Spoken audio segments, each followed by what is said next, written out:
Copeland guitar. It's a semi-acoustic, and it's been on my workbench before. The owner gave it to me. Get into focus! Thank you very much. That camera's so annoying, it's so slow to focus. Right. Anyway, I'll carry on. It's a semi-acoustic, lovely little guitar, but he brought it to me because it wasn't staying in tune. So all I had to do, because all the tuners were turning with nothing happening, so I had to take the silver backs off it and tighten up the screws. But those tuners do need to be replaced someday. But he has come back to me now with an issue about that. This is what he was describing to me previously, but I did not understand what he was describing to me previously. I thought it was just the tuners going out of tune, hence the reason why and they were, by the way, they were going out of tune. But I'm going to tune this now and I'll show you the problem. That, you'll have to take my word for it. That's an E, right? And that's pretty much slightly sharp, but it's perfect. But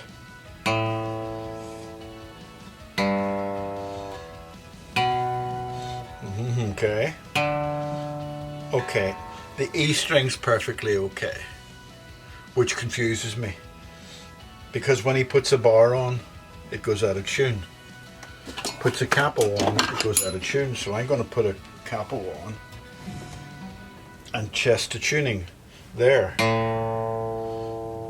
Right, well that A is very sharp. D is perfect.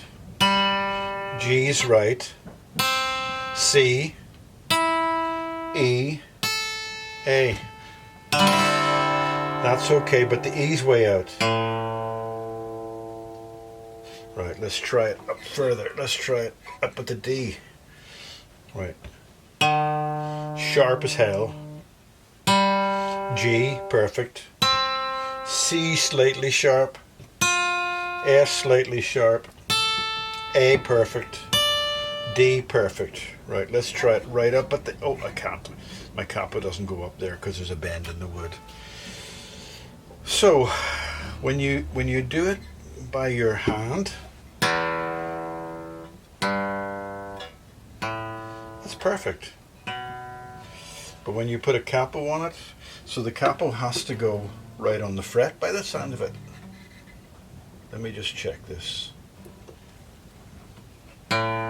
Slightly sharp, slightly flat, more or less perfect, slightly flat, flat, flat.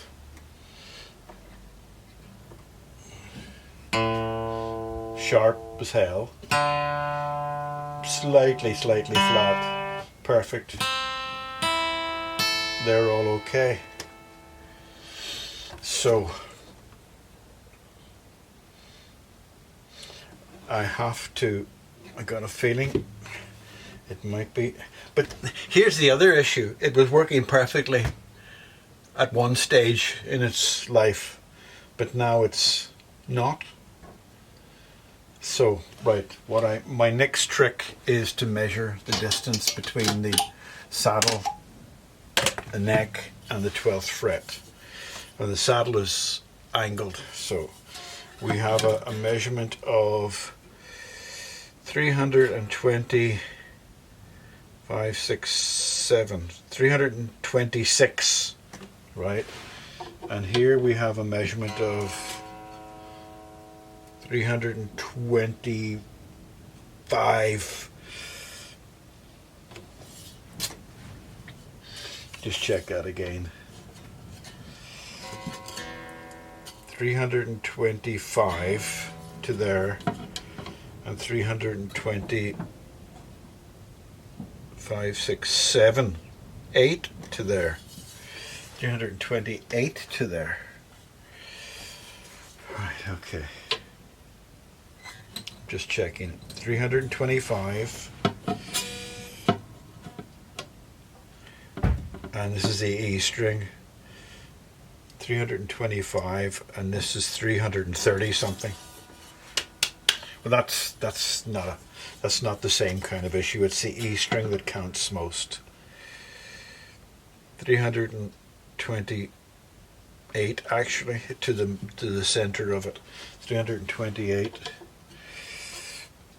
So for me to get that to 328, I'm going to have to tune the nut way back. But why? Why? The body hasn't sunk. The neck hasn't deformed. This saddle has slightly moved forward, slightly, so there could be an issue with this changing its direction or changing its distance to the intonating fret. But if I move it back, it gives me 329 then, and that will still need to go up there. So first thing I'm going to do is look at this nut and try to figure out what's wrong with that nut. It's obviously not right, but why? That's the other thing. Alright, I'll do that and come back to you. Right, we're back. I've taken the nut off. Unfortunately, they glued the nut right along the whole thing and it's taken some wood off. Not a huge problem. It's just one of these things I try to say, just put a little dab of super glue on there, or glue, and then push it against, because these things don't need to be glued down like they're going to be pulling a tow truck. So I've got my rusty trusty tool with me.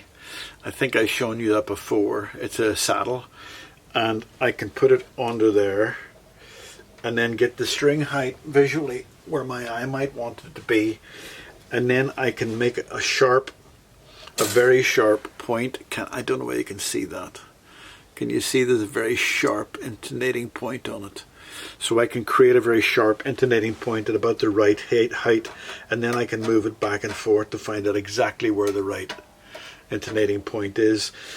The other guitar I did like this, I had to take part of that away to bring the intonating point to there, but I don't want to do that with this.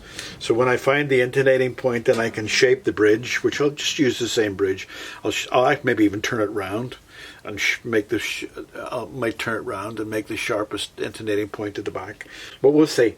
We'll get this height thing first of all right, and then I'll get a little pencil, put on my proper 3 pair of glasses so I can see it properly.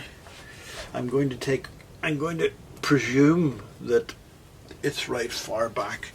So if I make a little mark on that on each side, then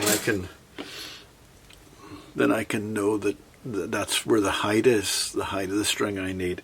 So I'm now going to shape that, but I'll not shape it on camera. That's perfect height as well. So now I'm going to tune this string up and keep it right to the back and just see what happens.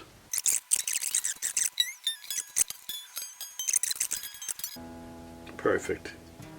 Yeah, that's good too.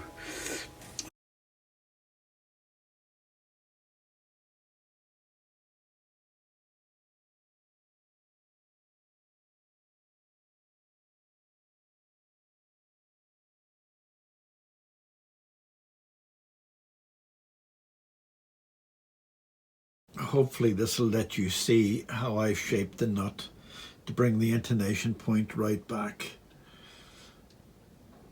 As you can see where it's all happening.